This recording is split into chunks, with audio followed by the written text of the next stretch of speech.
Live from downtown Detroit, home of WDIV and Click on Detroit, Local 4 News at 5 starts now. U.S. Capitol Police used force to arrest a St. Clair County man right outside of the U.S. Supreme Court tonight. The defenders were digging for information about who this man is and why he was there. Where's the sun? After days of clouds and rain, local forecasters are tracking a little bit of clear weather, but not going to last long. But we're going to begin with President Biden making a stop here in Metro Detroit, pushing for support for his bill to overhaul America's infrastructure. It comes as progressives in the president's own party say the Build Back Better plan just doesn't go far enough. And here's where things stand right now. The $3.5 trillion spending plan is yet to come to a vote in the House. It includes $10.5 billion for roads and bridges here in Michigan. Democrat leaders have set a deadline for the end of the month to get it to a vote. Let's get to Grant Herms live in Howell tonight, where the president wrapped up speaking about it all just a short time ago. Grant. Well, Devin, Kimberly, the president spoke for just about 45 minutes, just a little over that actually, to a crowd of almost all of the major Democrats from here in Michigan, except for our U.S. senators who were in D.C. today on some major votes for the bills that he was here touting. We got some pretty raucous protesters here behind us who have been here all day long since 10 o'clock this morning. The president actually had to come right through this intersection here where they were all lined up. They tried to follow the motorcade into the street at one point in time. And we were out here, and those are the same people that the president was trying to sell his plans to today. And I'm here today to try to set some things straight if I can. President Biden speaking from the Howell Operating Engineers Union Training Ground, touting his plans to spend trillions on infrastructure and social programs. Michigan standing to get tens of billions of dollars for things like roads, lead pipe removal, child care, community college, and grain industry jobs. When we give working families a break, we're not just raising their quality of life, we're putting parents in a position to earn a paycheck. We're also positioning our country to compete in the world. That's what these bills are all about. The bills have bitterly divided Democrats and Republicans and pit Democrat against Democrat. These bills are not about left versus right, or moderate versus progressive, or anything that pits Americans against one another. These bills are about competitiveness versus complacency. They're about opportunity versus decay. They're about leading the world or continue to let the world pass us by. The bills would also be spread out over 10 years, something Democrats in D.C. have been debating as the clock keeps ticking. We need to prepare for 10 years down the line. That's what these bills do. About a mile from where the president spoke, hundreds of protesters showing up for a protest meant to be against the president's spending plan, but quickly turning into an obscenity-filled rally against the president and in support of former President Trump. I am livid that there was a coup d'etat in this country and most Americans have fallen to it. It's kind of about everything, to be honest. I mean, the spending is the tip of the iceberg. There's so many other things. Supporters for the president were also there, but were vastly outnumbered. There are a lot of important things. Child care is very important. Clean water. There's a lady sitting right over here that is from Flint, and it's amazing. A major divisive agenda on the line with billions at stake for Michigan. And today, Republican Party officials at both the national and state levels roundly criticized the president's visit and his plan. They also took aim at Governor Whitmer in one statement, saying this morning Michiganders are feeling the burn under Joe Biden and his out-of-touch crony Gretchen Whitmer. This will change when we elect a new Republican governor. Devin?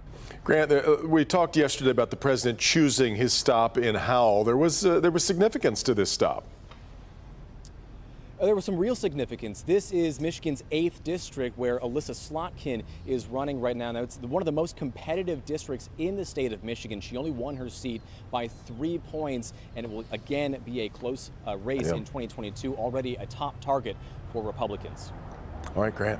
Grant's in Howell this afternoon. Tonight, the Local 4 defenders are uncovering new information after a man from St. Clair County was arrested in that incident outside the U.S. Supreme Court in Washington. This all happened this morning after police say he parked illegally in front of the building and wouldn't move. Defender Sean Lay is live tonight with who this suspect is. And Sean, Michigan's Attorney General just happened to be there as all this was going on.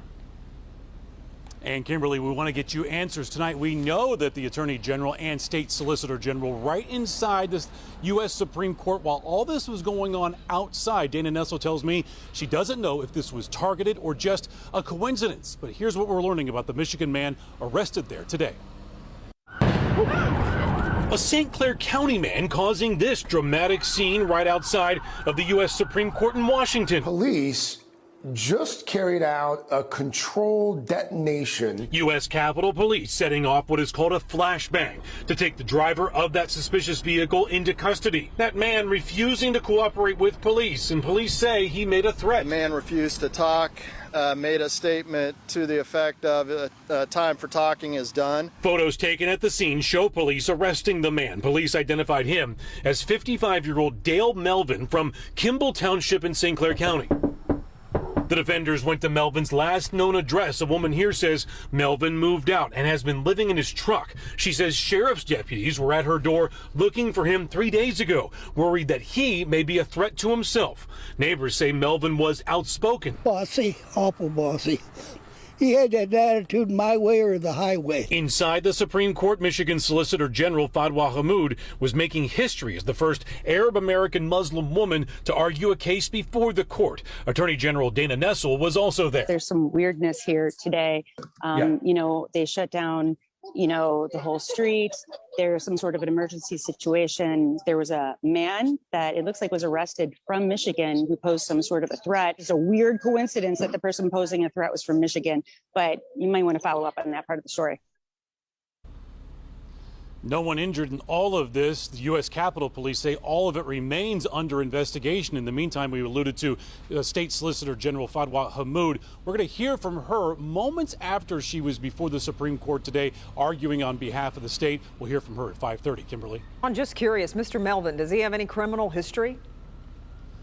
Yeah, we pulled his criminal history, about 10 contacts with law enforcement, all in St. Clair County, all having to do with traffic violations, but that's all we could find right now. Okay. Sean, thanks. Now, a Local 4 News update. We are learning more about the investigation into possible explosives that led to the closure of the Ambassador Bridge. Officers responded Monday morning to a report of 2 grenades inside a vehicle. They were reportedly found in, at the time, an unknown white powdery substance. A test of that substance revealed that it was not explosive. It was not hazardous. The grenades were secured. They were then found to be inactive. The driver of the vehicle, a U.S. citizen, is not going to face any charges. All right, we seem to be stuck in now a stretch of dreary weather. Last week we had a stretch of perfect weather, and now we got to get out of this little malaise. We've had plenty of rain too, Paul, so we wouldn't mind a few peaks of sun. Can we get some? Yeah, we'll get a little bit. And now I'll show you in a minute. Parts of the area are getting lots of sun right now, but you can see downtown here, this is just 100% grunge. Oh boy, that looks kind of yucky. Temps are in the 60s right now, but it's humid out there, so it really doesn't feel chilly so much.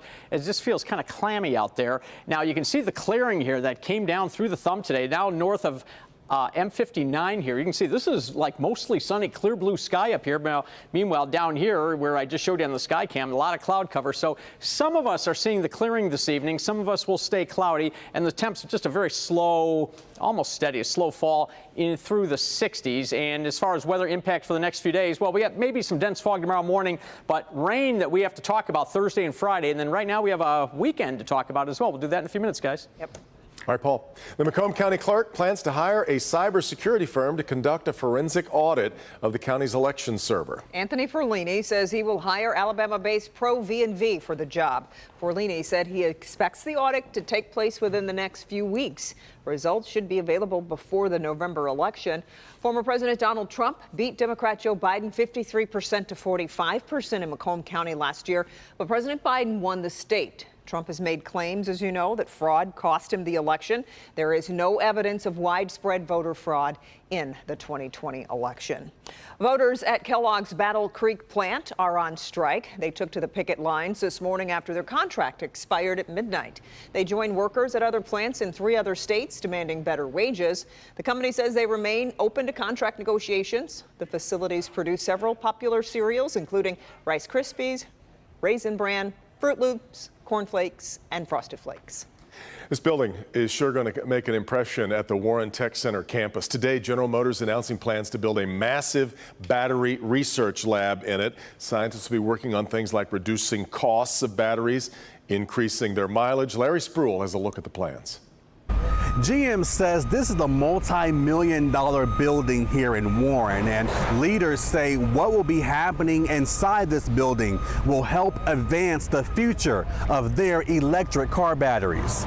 The foundation is laid and the construction is going up. Well, right behind us, we have a very exciting Battery Innovation Development Center. Tim Grew with General Motors says the facility is named after Bill Wallace, a leader who paved the way. He was on the ground floor of making these batteries real. He worked on every battery that GM has ever done, and more importantly, he had a unique ability to have innovation with execution. The employees who will work inside this building will play a pivotal role in advancing GM's vision of an all-electric future and help pave the way to bigger and better. In this center, we're going to accelerate the introduction of next generation batteries that can literally double the range, reduce the cost, make everything better for our customers. The Wallace Center will be capable of building large format prototype lithium metal battery cells for vehicle usage beyond this small scale. It's basically a battery that you have in your phone or your tablet. It's just bigger, and it just has a lot more capability where it'll last 15 years and whatever mileage you can drive on the car. But why Southeast Michigan? It was a natural to put it in Southeast Michigan because it's co-located with all of the other support groups that feed into it. And GM says the building will be finished in mid-2022. We're live tonight. Larry Spruill, Local 4. Another exciting ingredient to it all. All right, Larry. Well, she's calling it the highlight of her career. New tonight, you'll hear from Michigan's Solicitor General as she becomes the first Arab American Muslim woman to argue before the Supreme Court. Also, one of Metro Detroit's most well-known burger joints up for sale. Plus, how police got a leg up in nabbing two men who they say are behind a string of carjackings in Detroit. We'll have that and more next.